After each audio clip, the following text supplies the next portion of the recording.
Hey guys, it's not about what you say, it's all about how you say it. I was about 24 years old. I had a roommate situation. There was about 4 of us in this house trying to save up money because we just graduated college and we were just kicking off our careers. And so we were known to throw parties for holidays, functions, and sometimes just for no reason. So we threw a Halloween party because, it's October, so we get it popping. We got drinks, food, we got the hot tub popping off. We having a good old time, man. And everybody brought friends. People came with their girlfriends, and a few of my friends' co-workers were invited as well, right? So I invite my homeboy too, right? I'm like, yeah, come on, bro. Like, you my right-hand man. Come to the party, my guy. He was like, hey, can I bring my girl? Yeah, you can bring your girl. Bring Shorty over. Let's get it. So we start partying, right? We start having a good old time. So the night grows old and, the drinks start to settle in and we're having a good time. And all of a sudden we noticed, or he noticed that his girl was nowhere to be seen. So what he does is what any man would do. He starts searching the house. He looks on the second floor, can't find her. Looks in the basement, can't find her. Looks all around the first floor, nowhere to be found. Not answering text messages. Phone calls aren't working. She's not answering the phone. So eventually he starts searching for the bathroom. He starts searching in the bathroom. And what does he see in the bathroom? His girl with a coworker that came with one of my friends.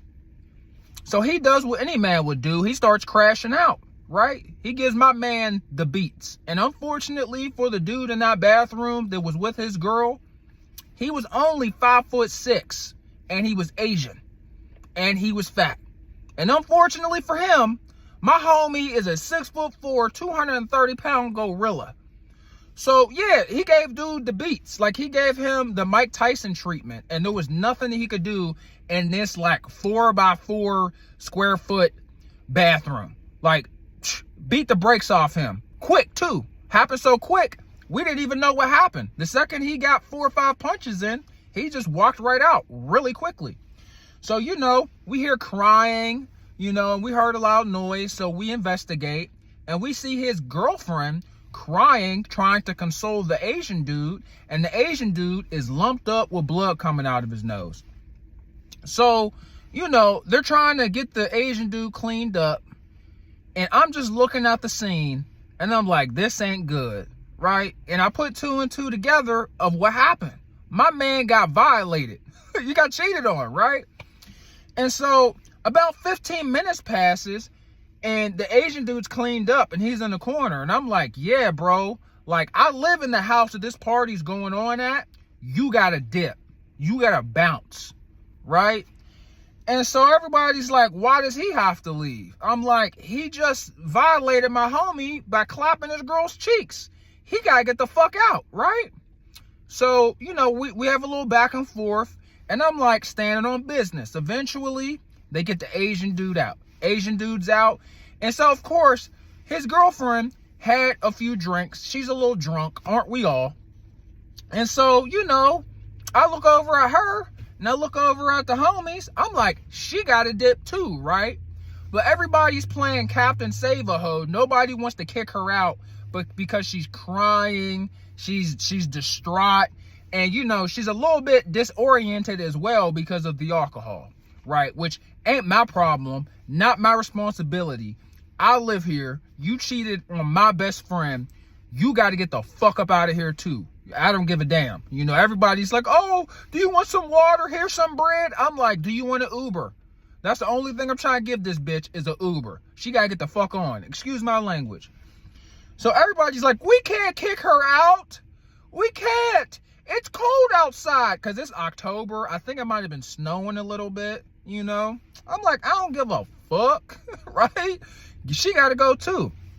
So it's my boy's house, right? It's my best friend's house. Still best friends with him to this day, right? But it's his crib. And so I walk up to him. I'm like, hey, bruh. We'll call him Bob. I'm like, yo, Bob, you got to kick her out. Because I can't kick her out. Because if I just pick her up and throw her outside, that's going to look terrible. And I'm not about to manhandle no woman, right? So he's like, nah, man, we can't do that because, she's drunk, she's crying, she's a damsel in distress type of deal. I gave no fucks. Everybody around me is on the same type of time he is with being supportive of her staying the night after cheating on my best friend at this party. And so I say again, I'm like, bro, she gotta go, bro. She violated the home. Like, come on. Like, that's not okay. He's like, nah, man, sorry, we can't do it. I'm like, what? And then so he's like, yeah, bro, she has to stay the night. So he told me no, right? He told me no. I'm pissed. And so what I do is I kind of play reverse psychology on him. I'm like, damn, this is how we getting down? This is how we getting down? We just letting people stay here after they violate one of the homies? You know? That's kind of weird, bro. I thought we were tighter than that. I thought we had each other's back. So I start guilt tripping a little bit. I'm like, you know, I told him, I was like, imagine if this was your girl. Wouldn't you want me to kick her out? Wouldn't you want me to do something? Wouldn't you want me to kick her and a dude that she cheated on you with out? You would want me up in there, right? You would want me doing something about that. You know? I was like, it's kind of weird. You know, that this is the type of time we on. I thought we were cooler than this. I thought we were better than this.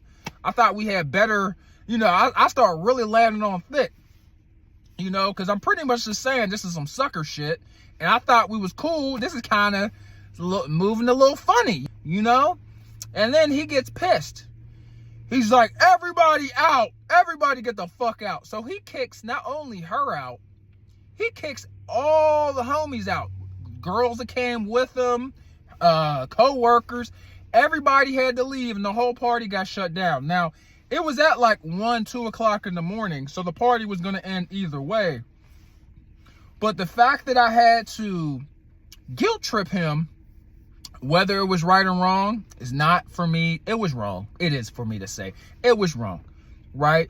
But I switched up my approach on what I was asking and the way I asked it, and I got this exact same result I was looking for. That I was asking for the entire time. I just changed the way I said it. Because he realized that it wasn't right. He realized that that was wrong. Having her stay there was wrong. Because if your homie gets cheated on, you don't under any circumstances let her or the accomplice stay anywhere near the function, the house, nowhere near you or us. You know, you got to go. Everybody got to go. This involved. So that's my story on how it's not what you say, it's how you say it.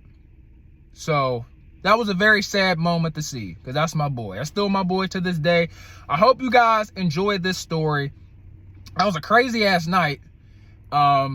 Super crazy. I'm surprised I remember that so clearly, but certain stuff you remember, you know, and you almost never forget. So yeah, hopefully you guys learned something. You know, hopefully you're not bringing your girlfriends to any Halloween parties with any short Asian men, you know, around, because she might get her cheeks clapped in the bathroom. I'm messing with y'all, but yeah, I hope y'all enjoyed the show. That's today's episode. It's not what you say, it's how you say it. Have a good day. God bless. Hit that like and sub button on your way out. I'll holler at y'all later. Peace.